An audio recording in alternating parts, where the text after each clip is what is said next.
পুরাতন জিনিস থেকে যদি ভালো কিছু হয় তাহলে পুরাতনই ভালো।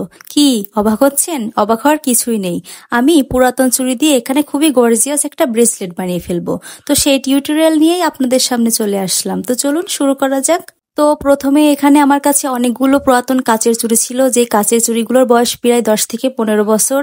তো যাই হোক, সেই কাচের চুড়িগুলো দিয়েই আমি আজকে একটা ব্রেসলেট বানাবো। তো প্রথমে আমি কাচের চুড়িগুলো আঠা দিয়ে জয়েন করে নিয়েছি, তারপরে একটা টুকরো কাপড় দিয়ে আমি সুন্দরভাবে পেঁচিয়ে নিচ্ছি। তো কিভাবে পেঁচিয়েছি আপনারা সবাই ভিডিওতে দেখেছেন। এভাবে আমি 3 ধরনের ডিজাইন করে নিয়েছি, একটা সবুজ আর 2টা গোলাপি। এবার আঠা দিয়ে একটার সঙ্গে আর একটা জয়েন করে নেব। এভাবে 2 সাইডে আমি 2টা চুড়ি জয়েন করে নিয়েছি। এটা যে পুরাতন চুড়ি দিয়ে তৈরি সেটা কি বোঝার উপায় আছে? তো যাই হোক, এদিকে আমি পার্ল বসিয়ে নিচ্ছি। তো এটাকে পার্লের চেন বলা হয়, সেটাই বসিয়ে নিচ্ছি। তারপর আঠা দিয়ে সুন্দরভাবে কুন্দন বসিয়ে নিচ্ছি। এখানে আমি 4 কোনা কুন্দনগুলো ব্যবহার করেছি। তো এই হচ্ছে আমার ব্রেসলেটের ফাইনাল লুক। আপনাদের কাছে ব্রেসলেটটা কেমন লাগছে বলেন তো?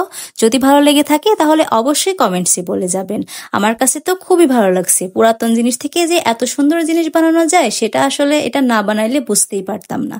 তো যাই হোক, আজকের ভিডিওটা এই পর্যন্তই। সবাই ভালো থাকবেন, সুস্থ থাকবেন, আমার জন্য দোয়া করবেন আমি যেন আমার বিজনেসটাকে অনেক বড় করতে পারি। আল্লাহ হাফেজ।